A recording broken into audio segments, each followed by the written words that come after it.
It is season 6, everybody. Good afternoon, gentlemen. Good afternoon. Good afternoon. It is good to see you guys. It has been, 6 weeks? Wow. 4 weeks? Listen, I think it's been 6 weeks now. It was 4 weeks, Pastor Appreciation Month, October. So we took that month off, but then it kind of extended a little bit to 2 weeks. But listen, we are back here on the Pastors Roundtable, and we are excited about the information that we have to share with you this season. Good to be back with my friends. Pastor Paul, listen, finally we're dressed alike, man. I don't know what happened. I mean, What happened? My shirt looks bluer than your guys does. I got to figure out how to make my shirt look gray. Woo, what's up, Doc? Listen, guys, I am just so excited to be back with y'all. We've been talking to each other. Things have been happening. Some of us moved. Some of us have been doing ministry differently. There's so much to unpack these last 6 weeks. Some of us just came back from Israel. I mean, there was so much happening in our lives. Some of us just came back from Hawaii. Listen, had layover in Puerto Rico. Mercy. Yes. Hey, let's see who we got in the chat with us today. We got Wu, and how do you pronounce his last name, man? I always struggle with it. Wapa? You asking the wrong person here. Hey, I'm Wu, gonna be as British as they come. I'm gonna be as British as they come. We apologize, Wu, but type that phonetically for us in the chat. In the meantime, it is good to see Miss Dimitri with us again. Good to have you back. Yes. Oh, we got Cassandra Hudson Johnson is here. Cassandra. Yeah. Yes, indeed. And my former member, Lorraine Blake from New York. New York in the house. She's living in Florida now, but she's here. Yeah. All right. Wait a minute now. We got it in Orlando. I mean, hey, no proselytizing, right here, man. No sheep stealing on PRT. We're watching you. Oh, one pa. That's easy. Right? Yeah, there we go. All right. Okay. Hey, there's my cousin Andrew Brown. Good to see you, Doc. Good to see you, cuz. Glad to have you with us today. There is Hannah Lane. I think you got that right. Oh, boy. There's another. Hey, West Palm Beach is in the house today. Good to have West Palm Beach. Hey, I'm in West Palm Beach now. Literally, West Palm Beach. That was the move. All right. Sivu Kotela. Did we get that right, Sivu? Help us out. Sivu Wanta. Oh, wow. From South Africa. We got South Africa in the house today, gentlemen. Yes. And listen, we greetings. got Sister Cindy Paul. Yes. You didn't miss me, though, Cindy.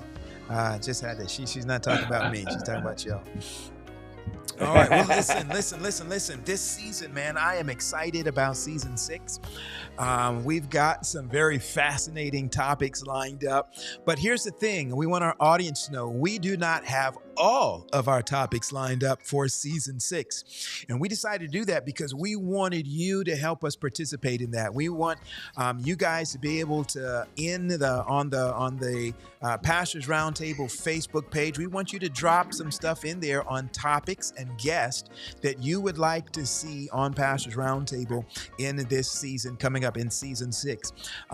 We know that you have things that interest you or that are on your mind, or that people that you'd like to hear from. And so we want you to be able to participate in Pastors Roundtable in that manner. So even now, if you want to just go in and drop in, don't do it in this thread, because this gets full and we get lots of texts and stuff in here. But later on, go to the page or in the group and drop us a line of some things that you would like to hear us address here on the Pastors Roundtable as we continue to help you keep ministry relevant, resource, and real. Couple of things, Dr. Henry, we got to hit this, man. What do we need him to do right about now? Listen, right now, this is so important. We've been away for 6 weeks. We got to share this feed. So look, share it, send it, share it. Groups, family members, neighbors, anybody that you have on your list, send it to them, because we need our crowd back. But we have good information here today. No, we do have good information here today that we want to share with everyone. So please share, and then share. Absolutely. Seattle is in the house. Is Samuel Williams. Good to see you, Yeah. Sam. All And right. then right under him, there is our member from our #1 fan club from the Come on, island Mama of Patrick. Trinidad and Tobago. Yes. Mom Good to is see you guys. in. I want you to know every week since we've been away, Mom has been asking, "You're on tomorrow? You're on tomorrow? You're on tomorrow?" So I'm so glad that she is here, being able to realize what she's been missing. So I'm glad that's happening. Listen, for those of you who are looking on, you notice that we're kind of uniformed today. We want you to know that Pastors Roundtable has some merch. And if you go to our website, you will be able to get you some Pastors Roundtable. Wait a minute. If it wasn't the Sabbath, then we come on, man. Come on. Listen, it's not the Sabbath everywhere. There's somebody's looking at us and it's not the Sabbath, so they can go and get it. But right after the show is finished, because the sun would have set by then, you are welcome to go and get yourself some merch. Yeah. All right. Yeah, Hey, matter of fact, I would just want to share. We have T-shirts. If it was after the Sabbath, we would show you. and we have quarter zipper pullovers. So we have quite a few. Roger, look at him. Roger said the ox is in the ditch right now. The ox is in the ditch, man. The ox is in the ditch. Come on. Gentlemen, we already went to church. This is after church. Okay. Look. Let me try to fix that. If you'd like to support this ministry here at the Pastors Roundtable, does that help? Oh my goodness! Mercy. Listen, y'all gotta pray for the preachers, man. The merch is for you to share with each other, with yourself. Listen. Let's be honest, guys. If you love this ministry, why don't you sow into this ministry? This is one way you can do it, or you can just go right to our support page and give to Pastors Roundtable, so that we can be a part of your life a little more solid, on better footed. All right, we're going to work on that, y'all. Saints of the living God. All right, here we go. Listen, all right, listen. We even have somebody from Ontario, Canada. They're locked in right now. So we are all over the world, man. So we're praising God. Hey, but y'all keep those sharings out. I'm looking at these numbers. We got to get these numbers up, you guys. So keep on sharing, keep on inviting somebody to this stream, because today, at the Pastors Roundtable, at the table, we are excited about this topic. It may be one that may be somewhat unfamiliar to most of our audience today, because we're dealing with a topic that generally only impacts pastors. And so we're going to kind of open the shutters, open the door, and give you a little peek into some of the things that we as pastors that are available to us, some of the things that we do. So you're getting a little behind the scenes peek at some conversations that often would only take place in the context of a pastoral community. And so we're actually excited about sharing this conversation with you today. Roger, why don't you tell us a little bit about the conversation? I've just given the preamble to it. Talk to us what we're talking about. Well, as you know, when your pastor comes to your church, everyone's excited. They're glad that the pastor's there. Matter of fact, you want the pastor's cell number. You want to be connected to the pastor. You're constantly calling the pastor. You're looking for the pastor. The pastor is always there, available to you, praying for you and your family, providing resource, preaching every week. But there comes a time when the pastor has to make a decision as to when he needs to go and dip into the well so that he can be refreshed. And so today we want to talk a little bit about pastors' conferences. There are some members who like, Pastor, you don't need to go anywhere. Pastor, you need to be here. But there are pastors, there is a sense that we need to have a place to fill our well that we need to go to and get. So we're going to be talking about where pastors go to get that type of refreshing. And we are That's right. excited to have some very special guests to take the time to kick us Yes. off season 6. This is That's right. monumental. We've got two, and I'm gonna call them. I'm gonna do it. I'm gonna call them two young pastors, two young Oh man, that's young good. stallions that are Cutting edge. coming out of the gate, Cutting edge. and they're going to join us today. We have with us Pastor Michael Shelton, joining us from the South Atlantic, the mighty South Atlantic Conference, and we have Pastor Mace, Aaron Mace, joining us from the South Central Conference, and we're going to bring them on now. We are again excited and delighted to have them with us. We want the audience to welcome with us today these two young, mighty men of God who love the Lord, love the Word, love His people. Welcome, gentlemen. Thank you for joining us here at the Pastor's Roundtable today. Definitely. We're glad to be here. All right. Both of us. This is a brother from another mother. He speaks for both of us. We're glad to be here. Man, these guys are all dressed up. I see bow ties, suits, pocket squares, vests, all that stuff. I'm feeling very unpastorally today. But thank you, gentlemen, for taking up and showing up the old guys today. Thank you so much for doing that. Listen, we're going to have a word of prayer. After word of prayer, we're going to let you guys just address the audience. We're going to give you a little bit of time to say hello. But let's begin with a word of prayer. Dr. Henry, would you start us off, please, sir? Let's pray. Father, thank you so much for the opportunity, God, to speak about the pastoral conferences and the impact. And we ask, God, that as we have this conversation, Lord, that it will be inspiring, motivating, and others will take advantage, Lord, of the resources that are available to pastors. In Jesus' name we pray. Amen. Amen. Amen. All right, gentlemen, we're going to start with you, Pastor Mace. If you just want to address the audience, anything that you want to share about yourself, where you are, what you're doing, just give us. We didn't read your extensive resume with all of the accolades that we are sure are embedded there, but just share with our audience just a little bit about yourself, your family, where you are, what you're doing. Yes, sir.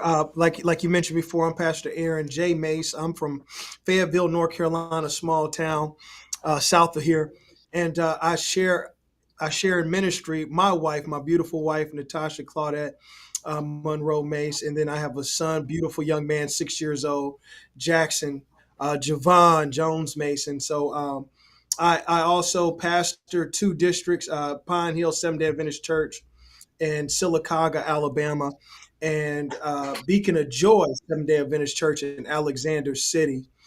About 45 minutes. These places are 45 minutes from Montgomery. I know that probably you never heard of these towns, but they are mighty in faith, maybe small in size, but mighty in faith. And I also serve under the great South Central Conference. I was raised South Atlantic boy, but South Central, a prophet's not welcome in his hometown. So South Central is called an anointing. South Central sat down the anointing and put me straight to work. So I'm honored and privileged to serve under President Jones and my colleague here, both of my colleagues here that I serve with. So it's just an honor and a privilege to be here. I hope I keep the same energy and the same zeal throughout this presentation that you all are blessed me to be a part of. Hey, and I got to say, I sat at a pastor's conference with this brother a couple of weeks back, and he got some energy. All right. I love it. Pastor Shelton, the time is yours, sir. Yeah, my name is Mike Shelton. I bring you greetings from the great Tar Heel state of North Carolina, where I am serving. And if Pastor Mace isn't welcome in his hometown, I'm so glad they wrapped their arms around me and gave me a good welcome. But I pastor in Smithfield, North Carolina, in Sanford, North Carolina here. And it's me, my wife, my son, who is 3 years old, and we're so excited about what God is doing here. And we're just, fired up and ready to dig in to what God has for us. Awesome. Again, we are delighted to have you both. All right, you guys ready to jump in? Let's do this. So when we talk about pastors' conferences, we're generally talking about, and I talk to members and lay persons all the time, and one of the things that comes up when they are talking to me about their pastors is they will say things about like, is there any continuing education? Is there any professional development that exists for pastors? Because a lot of our members, they work at jobs and places that send them for professional development, that help them to sharpen their skills and get better at what they do. So when it comes to these pastors' conferences, conventions that we go to, what is the significance that you guys have seen about the ones that exist from an organizational perspective? Tell us about, if you know anything about the historical perspective about pastors' conferences, and what's the contemporary importance that you see that these things play for the field at large and perhaps even for you individually? Let's start with Pastor Shelton, then we'll go to Pastor Mace. Sure. I'm not able to give you all of the history. Of course, this stuff dates probably before my my existence. But pastors typically get trained by a institution of some sort. In our case, seminary. It's in Berrien Springs. Of course, we go there, get training in how to minister and how to be a pastor, how to do theological thinking. We come out in the field, but then we need some type of renewal, some type Okay. of extra help in some areas. So we have different types of conferences or conventions, if you will, where we can leave our churches, go there, get retooled, get some cutting edge material, things like that. And one event that happens by the Black Adventist, the regional conferences, is this thing called Pastoral and Evangelism Council, where we go to Huntsville, Alabama, get retooled, and that's able to refresh us, but also give us the tools we need to be effective in where we're serving in.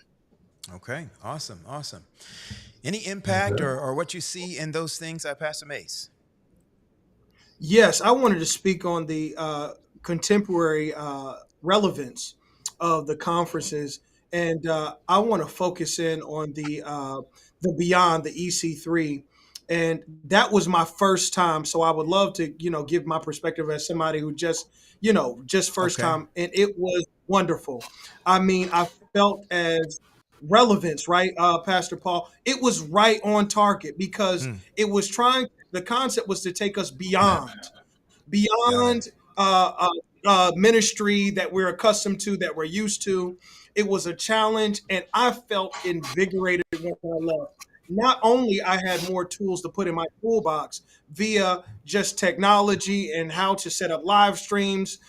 You just gave my testimony. I won a package to become a digital missionary. I brought that to my church. My church was excited because this is how I pitched it. I said, look, I'm the first ever digital missionary. Man, they Mercy. got so excited, and it invigorated the church. Everyone got charged up. But guess what? The Genesis started at the EC3, at the developing education. I'm gonna tell you, I didn't say this, but I'm a veteran, and so I look Mm, for anything in professional development, because in the military, that's what we do. We hone our skills, and then we keep perfecting them. So being in ministry, and I'm going to give our kudos. I'm going to give the flowers where they are.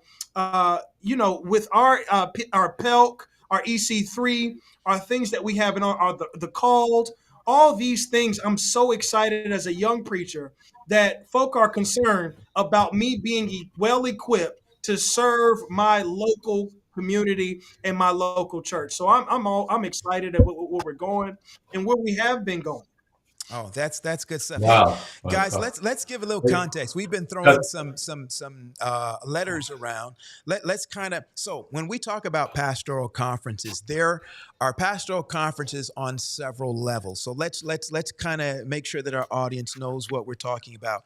Mhm. The primary pastors conference, I think that every pastor is always going to attend, happens at the conference level.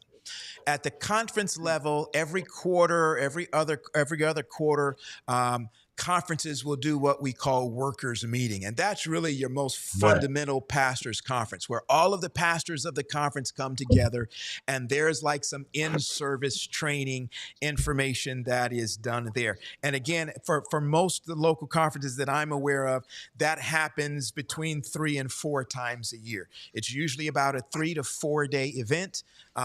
And that's a pastor's conference. The next level is at the union level. And so you heard Pastor Mace talk about EC3.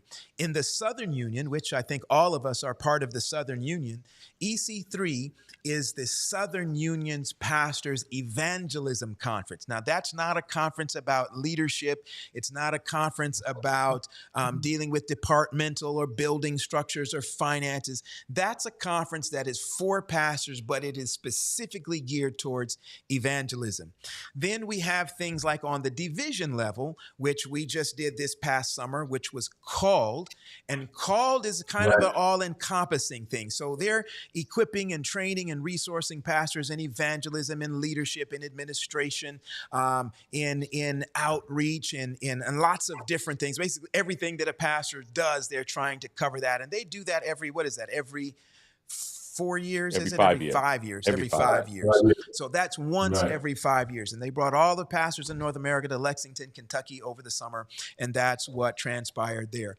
But then we have, and you heard made reference to PELC, PELC. PELC is Roger, you've worked with PELC before. Give us just an overview of that so our audience knows what we're talking about. We can give a little historic on that. That was Sure. the Evangelism Council that was supported by the regional conferences in North America. And then they took a change where it went to dealing with leadership. And so it became the Pastors Evangelism Leadership Council, PELC. And it's the first weekend in December of every year, where pastors come together, Bible workers come together, elders come together. So it's a little more broad in the audience than just pastors. But it is focused mainly on pastors and evangelism also. Yeah. So Right. it would be easy to say then that the denomination does put effort into, at many different levels, into continuing education for pastors, training, leading, and equipping us to be able to do better at what we do. All right. Now I see Woo's question here in the chat, which is That's a right. There's a very question right interesting here. question. Yes. Yeah, Yes. go ahead, Dion. I Take that. was going to mention that. So he's asking the question here. It says, do you guys ever attend conferences outside the SDA world, like TD Jakes, International Leadership, or Rainbow Push? And I want to add to that and say, at the workers' meetings and the union conferences, division level conferences, do we have non-SDA presenters? So I'm going to push that to you, attendees. Aaron, Yeah. and Michael, or attendees. Yes. Yeah. So Aaron, So for me Pastor Mace, personally, Pastor Shelton. Yes, go ahead. yeah. Mike, So were you for me personally, I've been working for 5 years now, full time, and from my personal pocket, I have not ventured into the outside bubble, I guess you can say, of Adventism. My first time will be on next year, where I plan to just grow myself, attending the E.K. Bailey preaching conference that's going to be in Texas next year. It's a phenomenal event just for preaching, and I plan to sharpen my tools in that regard. So you be on the lookout. Your boy is coming back hot with the word. But I believe wholeheartedly that we can always learn from other ministers around us. In my local context, I like to connect with non-Adventist pastors. Coincidentally, my church in my cities are the only Adventist churches in those cities. There are other churches on my same street, right? Got it. So it's advantageous for me to connect with others so that I can learn personally. I can get older, get stronger, and I can be more effective in what I've been called to do by learning from other seasoned pastors around me. So I do see the advantage of learning from others. All right, good. Okay. Aaron, Okay. anything to add on that? Oh, of course. Like I say, I think because of my militant background, my military background, I'm very big into cultural assimilation. And so you all can attest, Adventism has its own culture.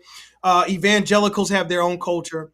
And I believe that God created us that way for a reason, because he knew that if he gave somebody a gift over there, that you would have to go and trade with another person to get that gift over there, and essentially enhance each other's gifts and be able to do the work. And I believe that's necessary in the gospel. And to answer that, our brother's question, I have been to a conference outside of our conference, and it was called the Global Leadership Network, or the Global Leadership Summit. And it was a Christian base, but it was a combination of different corporate leaders, celebrity leaders, and all these things. And they were just kind of really honing in your skills in leadership. And I was really blessed by it. They send me emails all day, and I'm planning on going to another one soon. Hopefully this, if not this year, next year, because of what we got going on with Pelk falling in at the end of the year and those things. So absolutely, I do believe in spiritual cultural assimilation. And I also practice that in my local context. I always look for, matter of fact, on Women's Day, I had a evangelical preacher, a female at that, and it was, my church was pretty much conservative. This is the first time them having or experiencing that. And I could not say how many, Pastor, we were blessed. Pastor, when you going to bring her back? A lot of times we kind of have a fear-based way of ministry at times when it comes to cultural assimilation, to mixing of doctrine and things like that. But man, I think God is moving in a space where he's trying to get us all on one accord and get us working together to kind of finish this work, because we need all hands on deck in the way this world is going now. Mm-hmm. So that's great. I think Pastor Shelton, you kind of opened up the avenue where I want to head to next, in terms of some of the benefits. So as as a pastor myself, going to some of these conferences, I walk away with something. Someone told me, you do not go somewhere or you go or be in an experience with something without coming away with something. How do you, as a pastor, or do pastors, people you have connected with, people you have seen, when they go to these pastoral conferences, what are some of the personal benefits that you gain going to these conferences? Pastor Shelton, why don't you start with us? Yeah, sure.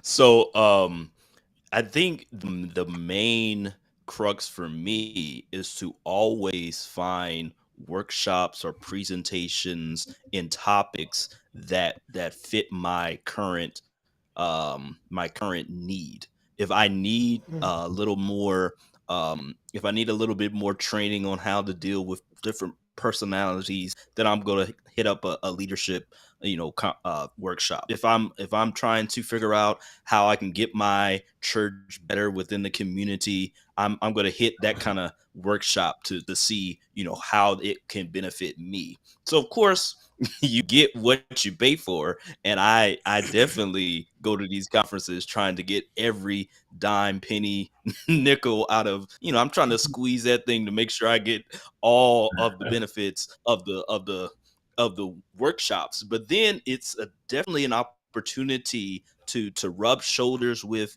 maybe people you've gone to school with, people you haven't seen in a long time. You can definitely connect. I remember called. I'm currently in a doctoral program trying to figure out how to merge my two churches into like a multi-site environment. And one of the speakers, lo and behold, was from California, and his church has churches all over the country. Right. So if I had not gone to Called, I wouldn't have met him, nor would I have ever had never had the opportunity to have a conversation with him. This is an That's good. Adventist guy who has churches all over the country. Where they do that at? But Yes. I got the opportunity to talk to him. I Good. got his phone Good. number. We talk, and he's helping me with my research for my own degree. So it gives you that opportunity to meet different people from everywhere that can just help you. Wow. Awesome. Good. Good. Good. Pastor Mace? That. Yeah, Mike hit on a bunch of points that I just wanted to kind of bring out a little bit more in depth. Like he mentioned, you get to rub shoulders with individuals you may not have the opportunity to rub shoulders with. And I felt that was the call, specifically EC3. Pastor Paul, I would have never probably. I've seen you, but to rub shoulders with you, and then look what it leads to, an opportunity to show a perspective, and not only your networking possibility. I was I was praying. I said, Lord, I want to impact the youth and young adults more outside of my church, and I wanted to tap into the motivational speaking space. And I met a young man named Taurus Montgomery. And it's funny how it works because informally we met when I was in Berrien Springs. I went to his church about a couple times. I even participated in one of his ministry initiatives, but we never formally connected. And sure enough, EC3 gave me that opportunity. That's one individual. I'm gonna do another name drop. The great pastor Carlton P. Bird. I coached his girls while I was a student at Oakwood. You know, life happens. I saw him again at one at a mutual friend's wedding. I didn't get a chance to connect with him. And so now I was having a revival, but I was caught in a dilemma. Should I be more historical? Should I be more progressive? Should I preach more doctrinal? Should I preach more salvific? I was all in a calamity. And God set it up for me to run into Carlton P. Bird. He shoots me. He said, look, you having some issues? You having some dilemmas? Text me. We'll work through it. This brother stuck to his word. He texted and helped me through. And now I'm looking forward to my evangelistic meeting, all because by faith, I just decided to just, put some more tools in my toolbox. And the Lord set up ways for me to connect with other people doing what I'm doing to enhance the ministry he called me to do. Wow. Can I throw a follow-up in, Dr. Henry? I know you've got a question coming. No, go ahead. Yeah. So adding more tools to our toolbox, going to these pastoral events where there's extra training and workshops and things. What does that, is that suggesting that what we all went to school with to get undergraduate degrees in theology and some with graduate degrees and some with doctoral degrees, is that saying that those programs are meddling now? Is it saying that those programs are inadequate, that they do not sufficiently tool pastors to do the work of pastoring? What is that? What are we suggesting here by having all of these continuing education pastoral classes? I'm throwing that so to I'll my say yeah. Go ahead. Oh, Go ahead, Ellen. well, if you I would say that depends on where you go and of course who you ask. And I think in some ways, in some educational environments, there may be a lean one way or another. And that's not to say it's necessarily a bad thing. But of course it just happens to be that way. But life is always changing at the same time. So although we have a foundation, life still goes on beyond the class that you took. Good. So of Okay. course some stuff will work, but because life always changes in a split second, every day everything is changing. You need tools that can help you with the current context of ministry. Okay. All right. Aaron, anything to add to that? Yeah, I mean, look, Pastor Paul, you already hit the hornet nest with the stick. I might as well just knock it all the way down. I'm gonna be real. It depends. It depends on your demographic, right, brothers? I mean, one of my issues. I love all our institutions. I went to all of them. I went to Oakwood, and I went, not to say all of them, but I went to our prominent ones. Let me say that. Oakwood for my undergrad, and my MDiv was at Andrews. I'm gonna tell you this. I'm gonna be real, right? We said this. I felt like I was intellectually and doctrinally ready to minister, but I felt like I was not ready to minister to my cultural context in my local church. Oh wow! Oh wow! Wow! And we hear, so I might as well go there.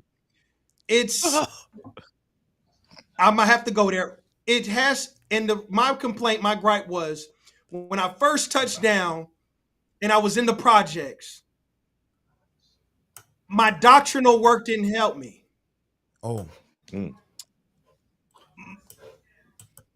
My exegetical work didn't help me. Come on. What I had to tap into was the time when I was 8 or 9 years old, and my mother used to drop me off in my grandmother's house, and she stayed right across the street from the projects. And I said to myself, Lord, why do I feel not equipped enough to minister to my own cultural context? And so, y'all, this is what I did. I'm now concentrating on a doctoral degree in urban ministry. That's how I feel ill-equipped to do what I'm supposed to be doing. Wow. And so I want to challenge, because you said our leaders, listeners, I want to challenge our leaders to compensate what some of our young preachers are not getting, because we all heard this. They send you to Andrews to get polished. But in getting polished, sometimes the shine in your boots don't fit into the projects who don't have no shoes on. Yeah. So sometimes your polish doesn't fit into ministerial context. So even though you sent me there to get polished, I need to get some scuff marks on there in order to reach my people in the context where they need me the most. My. So that's how I feel. Good. But like Mike said, it depends on you. All right, good stuff. Yeah. Wow. So before we go to your question, Dion, I wanted to point out what Wu has asked in the chat there. Okay. In the pandemic, we're talking about pastoral conferences. In the pandemic, what did you do to deal with this kind of dearth that we had in terms of not being able to gather? Were there pastoral conferences happening online that you connected to, or there was what can a person do to help in developing in the midst of this virtual arena that we became? I would love to answer that question, but I can't. Hey, Pastor Paul, I'm gonna answer it for you, Doc. I'm gonna answer it for you, man. I think we. Well, go ahead, Pastor Mace. I don't know if you want to stab at that, or Pastor Mace and then Pastor Shelton. Go ahead, Pastor Mace. Man, being a young preacher, y'all, I was pastoring part-time and working on my MDiv the time during the pandemic. So it was, I mean, y'all were in that space, but as a student trying to finish, and then you're pastoring as well, y'all, I only made it through Christ's mercy. And the best thing that helped me was the establishment of Oakwood's virtual space, First Church virtual space. And I saw some other churches in California. And really what that did for me was it made me inquisitive about learning and being trained in that space. And so it really, I mean, it was a blessing because it kind of forced you to kind of look at alternative ways to minister, and how it brings home contemporarily. My church, we had an outbreak about a couple months ago, and we were kind of been stagnant. I've been kind of doing it on Facebook Live and things like that. But the Lord is still, he reminded us, even through that event when we had to close down and quarantine and all that other stuff, that we still need to grow in this space. because like we know the writing is on the wall. This virtual space is it. It's showing itself right now. We're all in different places right now, and we're still able to connect and talk about ministerial ideas and talk about conferences and things like that. And so I keep hitting on that EC3 because it was almost like breadcrumbs. The Lord was leading me through certain type of conferences and workshops to get a virtual space going and get my attention on that level. So to my brother's question, it kind of did have to force us a little bit out of our comfortability and get us into that virtual space. But that was a good thing about it. Mm-hmm. Okay. And I'll just share my experience. I don't want to prolong my answer, but I remember I had just finished being an associate pastor in Decatur, Georgia, and in 2020, January 2020, I went to my first district as a solo pastor, and I kid you not, I went on vacation with my wife. I came back and everything was closed. Yeah.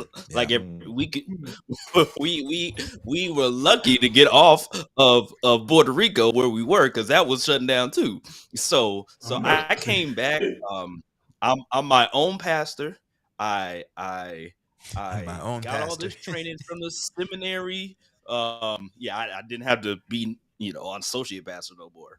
I had all this training, but I couldn't do anything. Okay, everything I was trained to do went out the window. I couldn't visit nobody. I couldn't see nobody in the hospital. I couldn't go. I couldn't even go to my church. Okay, they told me to stay at home. So everything that I was taught to do, ain't nobody care about the 2,300 days when they trying to count how many days they got until they refund check comes. So it was horrific in my first year being in COVID. So addressing his question, how long did it take me? It took me a long time, because prior to March 30th, my church didn't want nothing to do with going online. And after that, they said, okay, we can use it. But I went through that whole first year of COVID on the phone. Sabbath school, church, Wednesday night prayer. Can you imagine Wednesday night prayer meeting on a conference call? So I couldn't even bring my church anywhere close to being online because we didn't have any resources.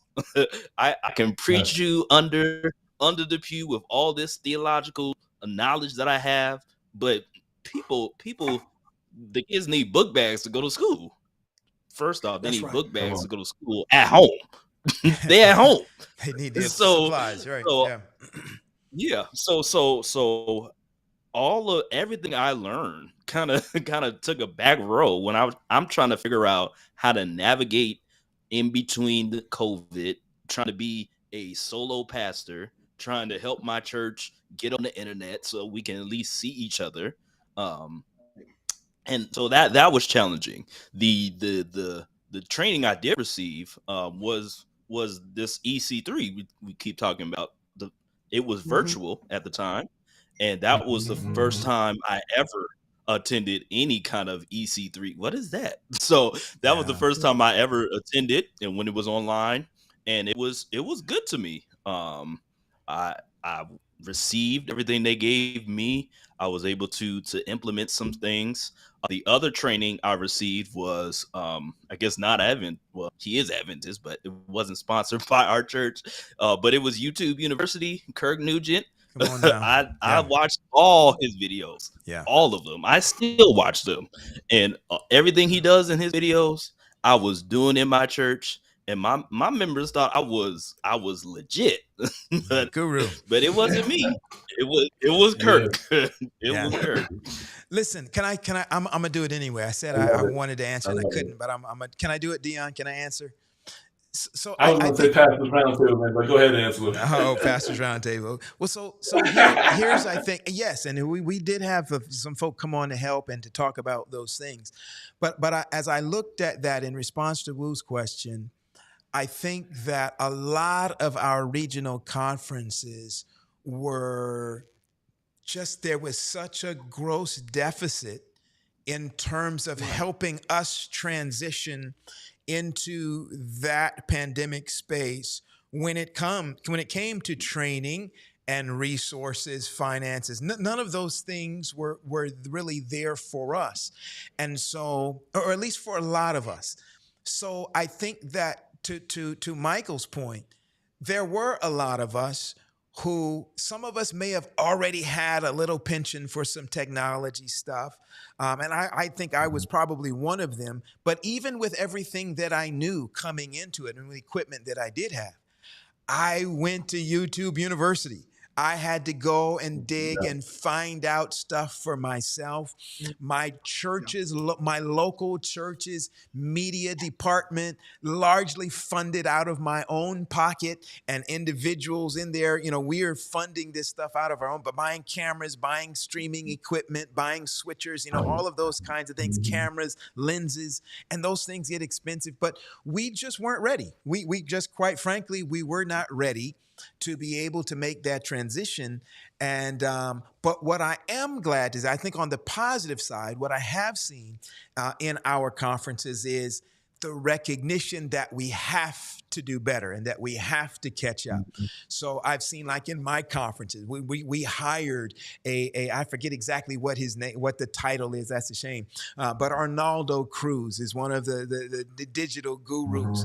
And we created an office in our conference just to help pastors and churches get better in these areas, and digital missionary stuff like you were mentioning before, Aaron. So these are things that I think I am seeing our conferences take step towards now. But again, it's kind of it's on the back end. And so I'm anxious for us to not just catch up to the game, but to get to the point where we can stay ahead of the game of that. Right. So I'm excited about what the future holds with young guys like you. Well, I was going to say, Pastor Paul, that during the pandemic, when that happened, I was in Central States conference, and I can tell you they were on the ball. I mean, they made the switch almost immediately. And what I like about Central States is that they had these monthly meetings. I think we went weekly at that time, or bi-weekly, something like that. But when we would get on these meetings that they had, guys would kind of share, and what the president would do, Pastor Roger Bernard, he would get online and check out all of the churches. This is a smaller conference, right? But he would check out the churches to see if they're online. And so there was a lot of help during this pandemic, especially in the Central States Conference. Then later on in the pandemic, then I went to Florida Conference here. Did they send you guys that $3,500 check to up your equipment game in the church? No, they didn't send that. But he's still waiting for the check. Still waiting for that. Yeah, we're still waiting for the check. But what I appreciate though about this the pandemic is that collaboration was key. Yes. Collaboration was key. And when we talk about conferences, hey, listen, it might not have been named a conference, right? But brothers got together, man. That's right. People were talking, people were sharing ideas. And so that kind of leads me into my next question here. As we look at the denomination and the initiatives that they're trying to push out, trying to get our pastors to be more equipped, and teachers and so forth, should the organizing of these conferences, should it come from like the top down or the bottom up, or the question says the middle out? I mean, tell us, who should organize the conferences and the impact of the conferences? Do you think it's better from the top down, bottom up, or middle out? I'm gonna go with Pastor Shelton there. So when I think about like organization of conferences like this, I view this in a two-phase kind of deal. If it's just the top telling, or sharing what needs to be done, it might be a little outdated in a sense. If it is coming from the bottom, you might not get the financial support you need to Wow. make this thing possible. So I definitely think it has to be twofold. Of course, the leader or whoever casts a vision, but at the same time, I think if you only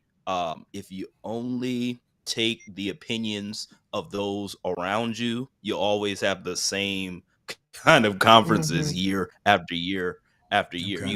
You have to invite others at the table to provide relevant topics if you're going to create the change you're wanting to do. And just like the basic church structure, the better you equip your people to do the jobs, the better you look as the pastor. So as a president or any type of administrator, the more you equip your workers to work for you, the better you look as a president. You're assuring to get in next election because we have seen, we've seen the work of God in our conference these past, years, and it's all based on providing the workforce the best opportunity to excel. So I think both of them have to work hand in hand. Yeah. Pastor Mace, I mean, you're a veteran, by the way. We appreciate our veterans. This is yesterday was Veterans Day, That's right. So we definitely appreciate the service that you've done for the country and so forth. So as a you have the military background, okay, and from that perspective, combined with this pastoral perspective, I mean, what makes an effective conference? The organization of this conference, top down, bottom up. What's your perspective on that? Okay, I'm going to go to opposite of Mike just because of discussionary purposes. So I'm going to say from top down. And this is why I believe it. Okay, because you think about it now, people are less likely to change unless it's forced. We don't, and I'm going to bring it back historically. Watch this. Wow. We don't integrate. America doesn't integrate until legislation says you need to integrate. You know what I'm saying? So when it comes to these things, sometimes, and we all know we're a melting pot, especially at the round table. We got seasoned pastors, young pastors. That's how it is across all of our conferences. And I'm going to be honest, some of our pastors are used to just pen and notepad. Let's be real. Some of us are used to it because we've been doing it that way for so long. And if we don't feel it will impact our immediate context, we won't get involved with it. But this is what I do like, and I wish that we could implement. And if they are doing it, y'all correct me if we're wrong. I think there should be an audit of all churches, not us communicating back to you saying, hey, we got this type of bandwidth, because I believe we do that at our conference. We get emails to check on your bandwidth, check on what you're streaming service with. I got a couple emails, specifically Pastor Wade, his team does a great job of doing that. But I think what we should do would take us to the next level is if we visit all our local churches. I know it's about a stretch. You say, Pastor Mace, your vision is out of this world. You visit all these local churches and you establish a streaming service. Don't take it for granted that the pastor is going to do it, because if you leave it to us and convincing our boards, it may never get done. Mercy. And then 3 to 5 years pass, you got a new guy with a new vision. I think that they should come in, do an audit on this church. Hey, are you on YouTube and Facebook? Are you using Restream or StreamYard? Okay, you need to get one of these. We're going to send somebody to help you, or you're going to have to virtually tap into a Zoom, and we're going to get you straight. And I think that's what I'm struggling with now as a young pastor. I'm trying to network with people who already done it to try to, build up from the ground up. But it would be very seamless if we invest our time, invest our money of targeting these churches that maybe need to go fiber optics on the internet, maybe might need to go DSL, maybe need to go, there got to be some alternative. I got a member specifically, she can't log into our Zoom because she said, Pastor, in our area, my son can't even go to school online because we can't get internet in there because it's so off the grid. It would be wonderful if she had maybe if we had something that we already had invested where we could kind of tap into. All you need the bandwidth of a cell phone, and you can tap into our services from the top up. And I think the top has the resources. And I'm gonna be real, our money goes out every other way. And I'm not attacking where the money goes, but I'm saying if we want to really invest in the least of these, it needs to be a checks and balances to make sure that we're all set up technologically so that we can be ahead of this new space. Wow. I had to throw that in there right quick. Listen, I want to twist this diamond just a little bit, Doc Henry. Called was the first time we saw so many pastors come together. I'm not sure how many attended call, but there were a bunch. There were a heap, or some people would say there was a grip of pastors who came to Lexington. And you saw friends, you saw those that you went to school with, those you heard about, those kinds of things. But if we were to be real, coming to Pelk, about 700 people maybe, or even or that amount. You have EC3 had about how many that showed up, how many pastors showed up. But when you look at all of the conferences around, even those that are outside of the Adventist church and a lot of pastors go to, like Hampton for many of them, or E.K. Bailey, a lot of Adventist pastors go there. The number of pastors that go pale in comparison to the number of pastors that are pastoring.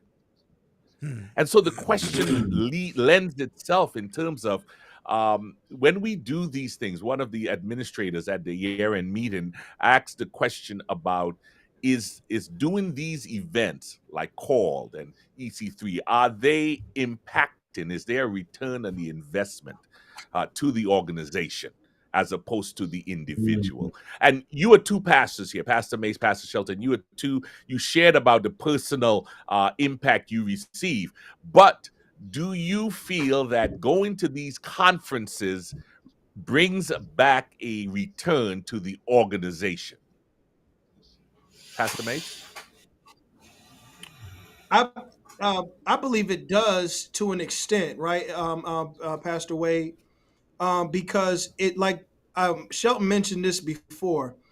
He was saying it depends on the person and who you ask. Because if you are really intentionally going there to really sharpen your tools, grab more tools to add in your bag, then it will benefit you. But if you're just going there just for a vacation or just a high five with your buddies, and you don't see the benefit of it, then it's not going to help you a lot.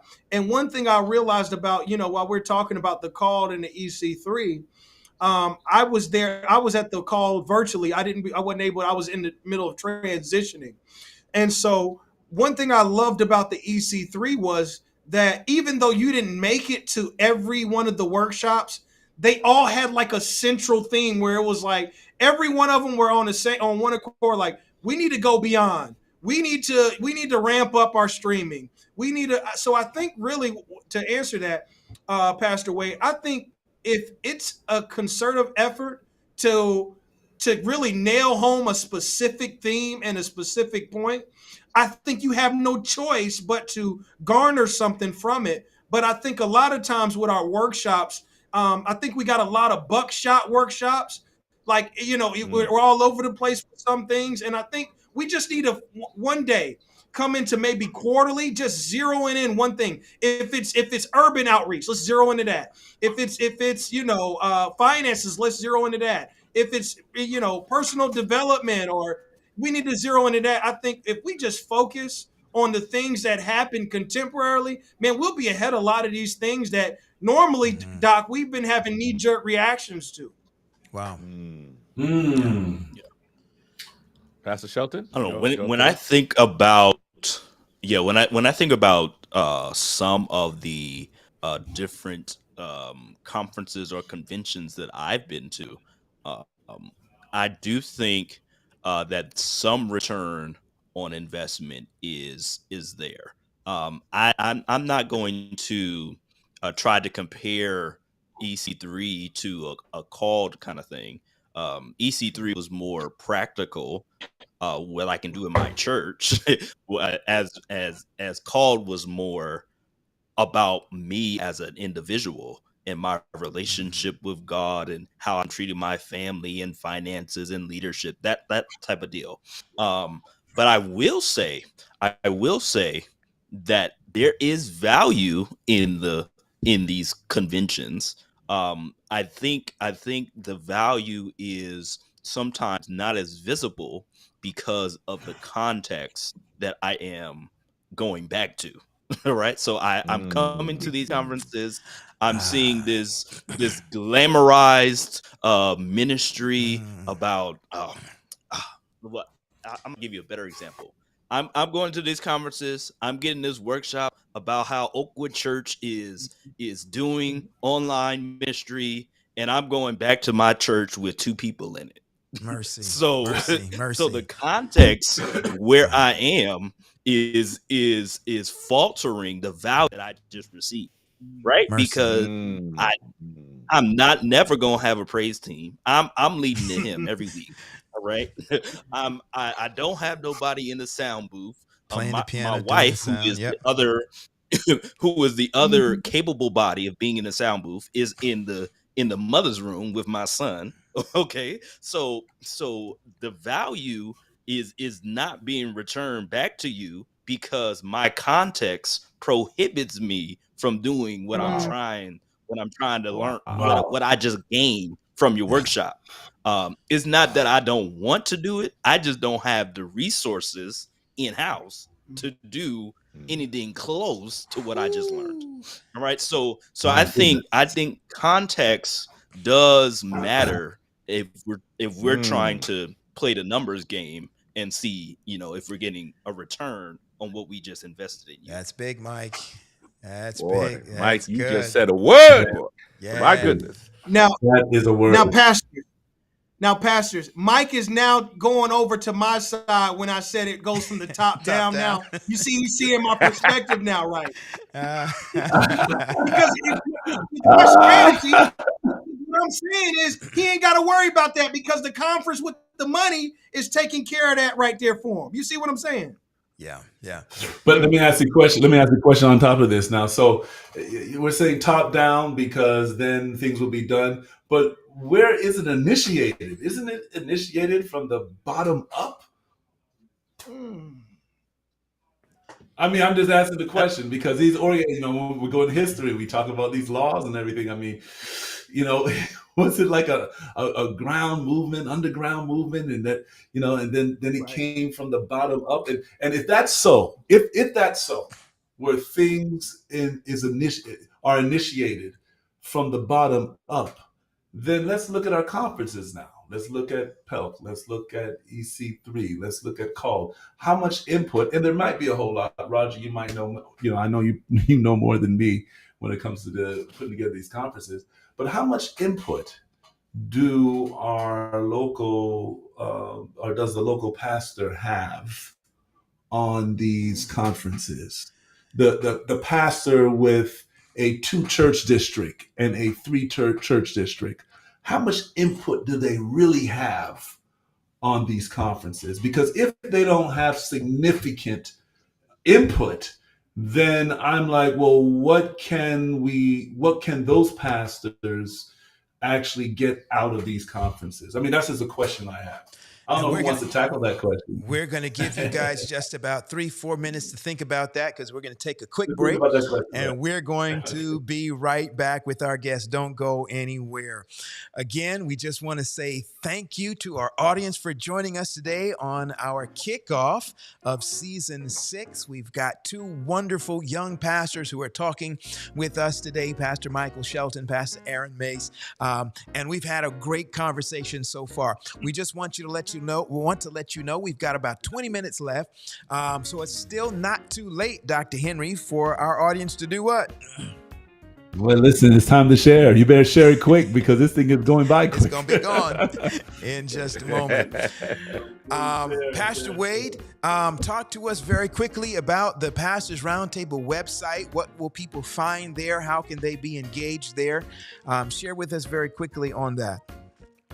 On the website, prt.live, you will find all of our previous seasons, all of our shows from the previous seasons. You will find more information on each show. We call them show notes, and you'll find them in the show notes there on the website. We just added on yesterday our merch page, so you can definitely go there and pick up some Pastors Roundtable merch. You could also support Pastors Roundtable with your giving, with your your generous giving to help us keep the technology up to speed and trying new and interesting things. And you could even share the information, anything, questions or anything you have through that page. So we're looking forward to expanding the opportunities that we can provide here at Pastors Roundtable, where we say that we are relevant, resourced, and real.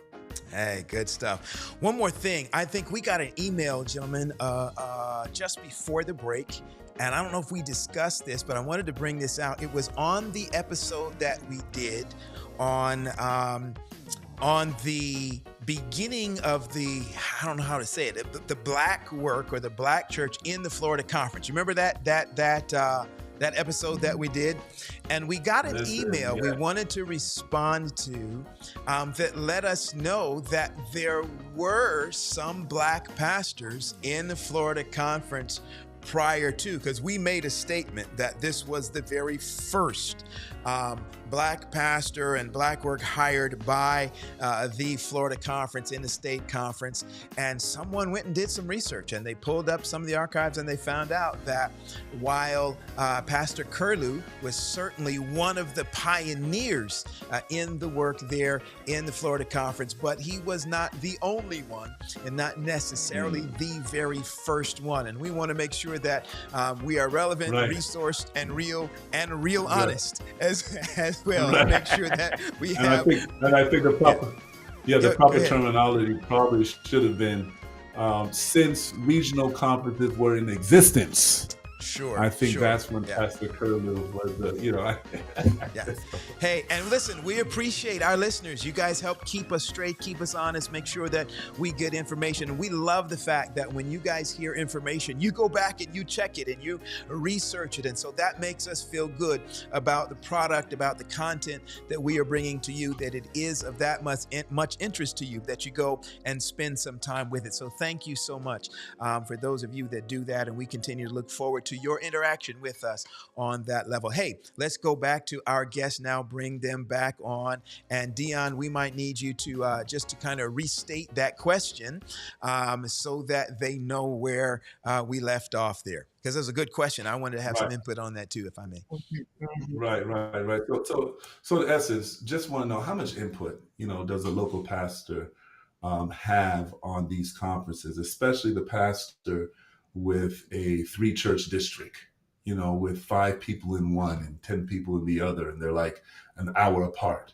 How much input do you think that these conferences take from pastors like that based on what you see offered at these conferences? Okay, so again, when you go to these conferences and you see it, how relevant are these conferences to somebody in a situation like that? All right, Pastor Shelton, want to have you go first. Yeah, so I think in the overarching view, I don't want to broad stroke this answer, but I think in some regard, I do think that pastoral input is received. Now, does that mean pastoral input from the little tiny country church in the middle of nowhere? I don't know if it's to that extent, but I would like to assert that, pastoral ministry across the board is kind of similar, but context, of course, does matter. And I think that pastoral advice or advisory committees are put together on all levels to receive, the pastoral practical, input. So I do think that to some extent pastoral advisory boards are very useful and used.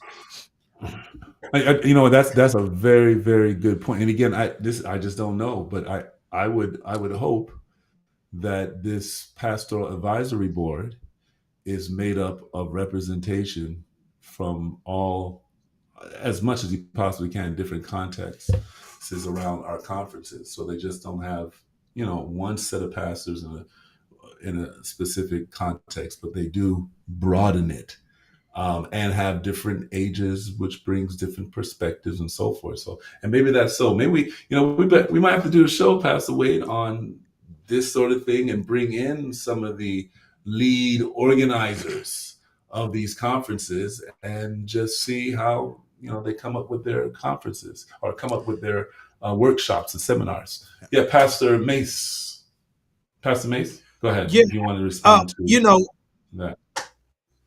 Yes, sir. Being connected, with the little knowledge on, and you correct me if I'm wrong, Pastor Wade, on Pelk, I do know Dr. Wilson. He does have other pastors, and he also, even, especially with his music, he does these things already. He has a committee or meeting, he meets with them. And one thing he said when I was doing because he has a continuing education that he does, where he just does pop up workshops, and I know you all are privy to those things.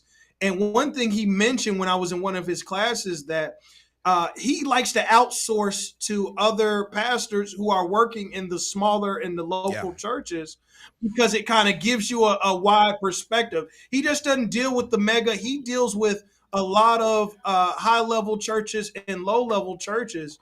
And that's one thing I can appreciate about his ministry in that space, is that he really does a good job connecting all of that together. But to answer your question, do we have input? I think, and like you mentioned, I hope we do have input, and I hope they are listening to you all at the Pastor Roundtable, because me and Mike, we're young preachers, but we have smaller churches, so we are really working and trying to figure things out. And as we discover the difference, because a lot of preachers tell me, said, Pastor, this is new, and these are veteran pastors are telling me, like, we're trying to figure it out too in this new space. So I think we're all figure this thing out together, and we all are trying to write notes down, so that's what it is about, right? We go through it so the next generation don't have to. And so I hope they are watching your channel. I hope they are doing surveys at the end of these seminars. I try to do it. They got the Survey Monkey. Every time I get them, I try to knock them out. My wife has been staying on me. She does surveys and things like that, and to, get me to do these things. I would normally not be a survey guy, but they do. I hope they do look at them, and I can tell at least by Pelk that it's very contemporary. Correct me if I'm wrong, gentlemen, that sometimes Pelk hitting something that I'm really using in my immediate context. Yeah. So let me just say this in terms of being part of an organization, the organization leadership structure. I applaud my president, because he recognizes that 90% of the churches in our conference are small churches. They're under 25 to 30 members on a regular basis showing up. COVID decimated many of our churches. There are some of our churches right now who are still connected by the telephone, because they just are not wanting to come back together. So the reality is that most of our churches, and that's just one conference, but across North America, many of our churches are under 200, 150 members. Right. There are small churches. And we tend to look at the big churches and get excited about what the big church is doing. But I think what these two pastors are really bringing out is that the context is key. And when we come to pastoral conferences, we need to be scratching where they're itching. And sometimes we Yes, sir. don't, because we're looking at the big church and wanting to kind of connect with the larger context, but the small context where the members are small in terms of numbers, being the only Adventist church in town, and in some conferences, it's another 200 to 300 miles before the next Seventh-day Adventist church. We need to begin to develop conferences that meet those needs. I want to also point out, I think Wu is on it. We may need to bring Wu on as one of our hosts. He's asking this question, very relevant question. What specific things should we be doing? I know we have some things coming up. Pastor Paul, I think that was kind of that was going to be my next question. But just before we do that, because I want to hit that. Let me hand it off to you. Yeah. Okay. Well, listen, I just wanted to take the opportunity, and I don't know if Mace did it already, but to just give some kudos to Dr. Jesse Wilson, Pastor Roger Hernandez. Pastor Hernandez has, I remember about 3-4 years ago, maybe 4 or 5 years ago, he asked me as a pastor to sit on the committee that plans the EC3 things. And that committee was really the ministerial directors from all of the conferences. But Roger gets on there. Pastor Hernandez says, I want to make sure that I have pastors who are in the field, who are doing the work, to give us some context, that type of a context that you guys are talking about. So when we plan these events, we're not just hearing from guys in the office who are not pastoring. We want to make sure that we are hearing that they're not just filling out the surveys, but they're at the table, they're in the room. What's the song say? In the room where it happens. So that was, and I know that that Dr. Wilson is doing the same, that he has pastors that are actually working.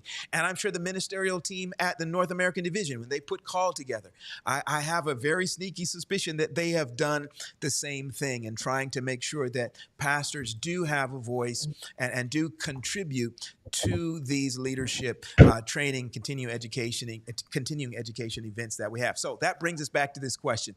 That's a Wu's question. So what are some things that you would love to see be on the agenda? Give me a track, give me some area of training, some area of expertise that you would love to see happen at one of these pastors' conferences. We're going to ask our guests that, but I'd also be very interested to see for our audience, if you are sending your pastor to some of these events, I want you to put in the chat some of the things that you would love to see your pastors get some resources and training and additional equipping in. So I want to see that chat light up, because I know y'all got some ideas, because y'all are always telling us, oh, I wish my pastor could do this or do that or that. So we're going to hear from our pastors here that are our guests, but I'd love to hear that from our audience. Some of you may not be pastors, but things that you would love to see your pastors get some training in when they go to some of these conferences. Who'd like to go first? Who wants to volunteer on that with our guests? I'll go first on this one. I'm going to use a terminology: political outreach. That's interesting.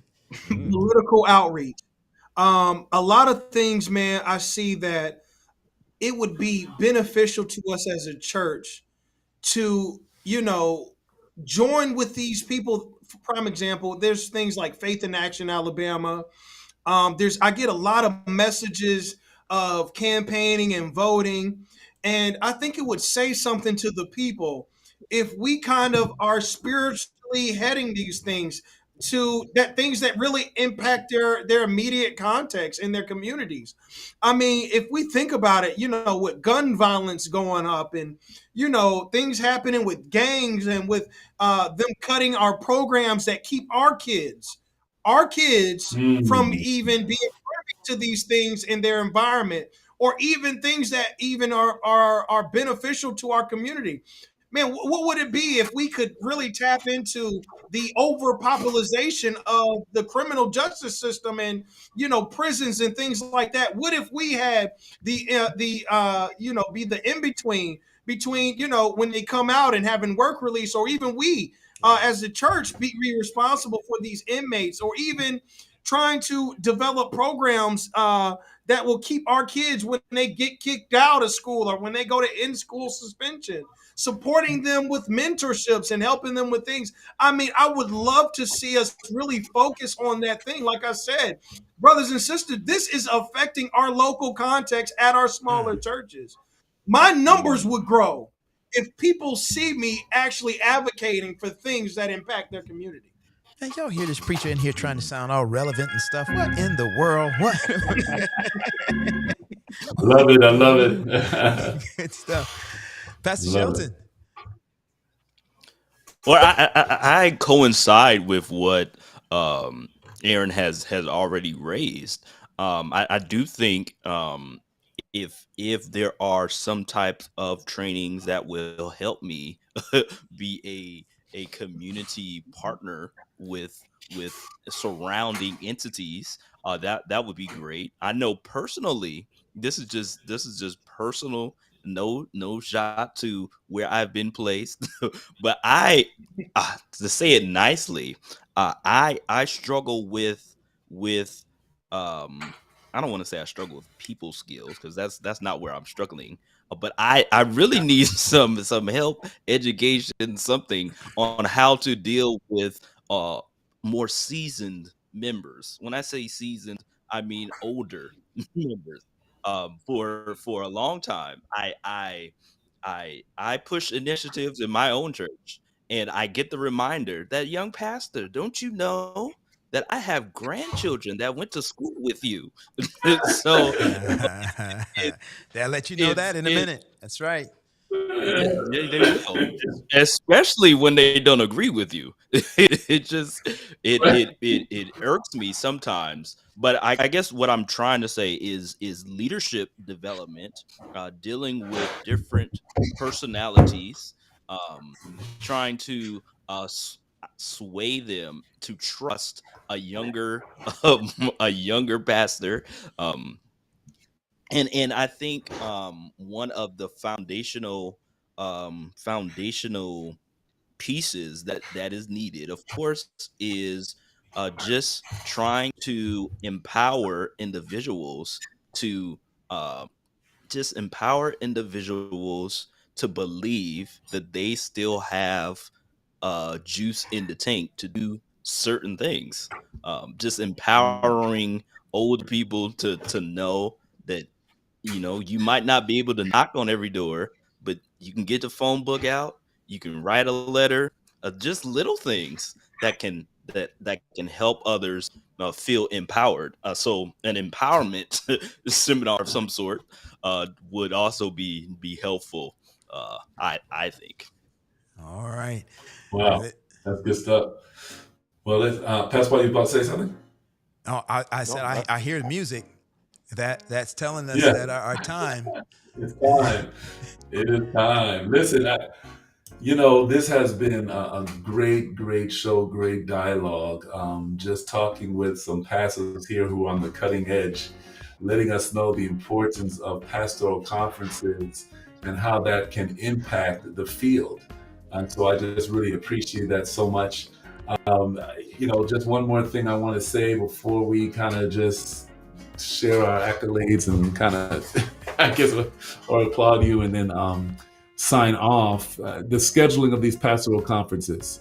How much is too much? Are we on the right schedule now? You kind of know when EC3 is, when PELC is. I mean, do we need more? Do we need less?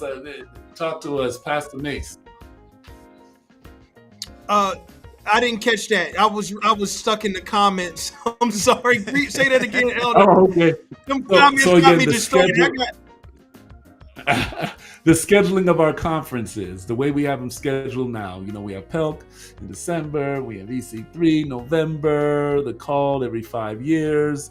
Do we need more workshops? Are the scheduling okay? The time that we're doing these conferences, or do we need to do something, or do we need just more conferences? What do you think? I think we need to do it differently. And this is where I'm going to go with, fellas. My wife, she has a high stressful job. She works in the pharmaceutical company. And one thing she told me before we met, she said, I need a vacation every 3 months. And that's because I'm going through so many things going through my mind. I'm responsible for so much things that I just need to regroup and regroup. And I think that if we had something every quarter, it will give us an opportunity not only to resharpen our tools to put in our tool bag, but also gives us a time to be along and share. Because think about it, pastoring is one of the most loneliest jobs we can have. Imagine every quarter, every 3 months, I'm able to converse with Pastor Wade or converse with Pastor Paul and Doc Henry and Shelton and kind of get encouraged on what you all are doing, what I can do better. And it will just reinvigorate my time, because let's be honest, sometimes you're the most on fire person at your church. Mercy. Because you are getting paid to do this. And so sometimes that in itself can be demanding, and it also can be it can come out as burnout. So I would love to see us do something every quarter, whether it be concentrating on different facets of ministry. And think about it, at the end of the year, how much tools would you have in your toolbox at the end of the year if we did it that way? That's good stuff. All right. That's good stuff. Yeah, Pastor Shelton? Yeah, because I've heard pastors I've heard pastors talk about the fact that they look forward to coming to Pelt, but that's the only thing they get to go to, so it's once a year for them. And I know Mike may have something to share on that, but for some of us, it's just a 1-year situation. Yeah. Mm-hmm. So when I think about things like PILT and other trainings, the space in between makes my heart pound even more when I know it's about to arrive, because it is a time that I can rejuvenate. I think the frequency of certain conferences that we have is right on time. I go back to my earlier comments. All these conferences, no matter when you have them, will be a waste of time if they aren't relevant to what you need. So I think the relevancy of the conferences should dictate the time in between. Yeah.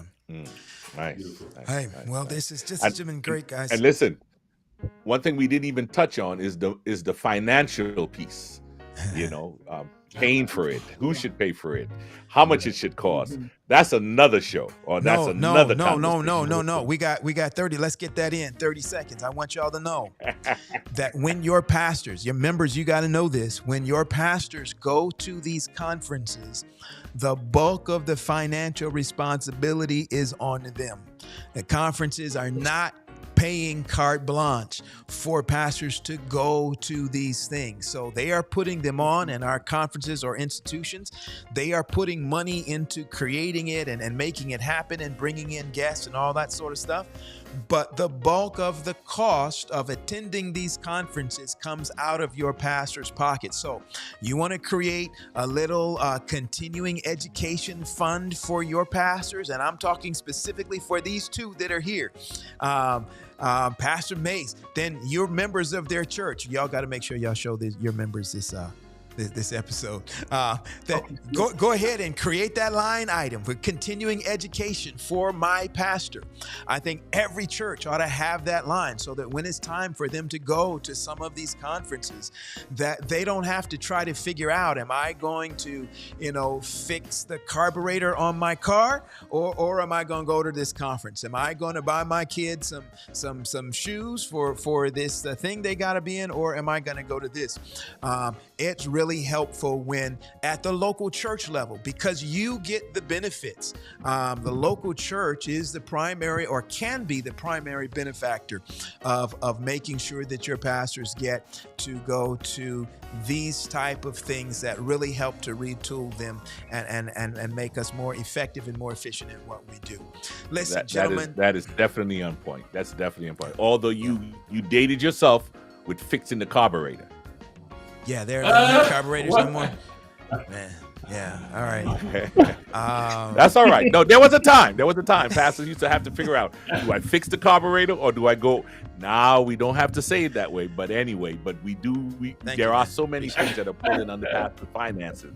We need to remember that these continuing education opportunities are rarely sometimes just coming out of the pastor's pocket. And they go so they can be better pastors to you. Yeah. That's right. We want to thank Pastor Mace and Pastor Shelton for coming on our program today. God bless you in your ministry. Pastor Wade, do you want to take us out, my friend?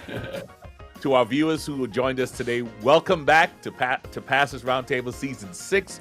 We've got episode 1 in the bag. We look forward to episode 2 next week. Look forward to seeing you here as we continue to partner to help make ministry relevant, resourced, and real. It's been a long time. God bless. And listen, we're working on a new outro. We don't have an outro for you today, so we're just going to crank the music up for about 30 seconds and let y'all wave and talk for just a minute, and we'll see you next week. Take care, everybody.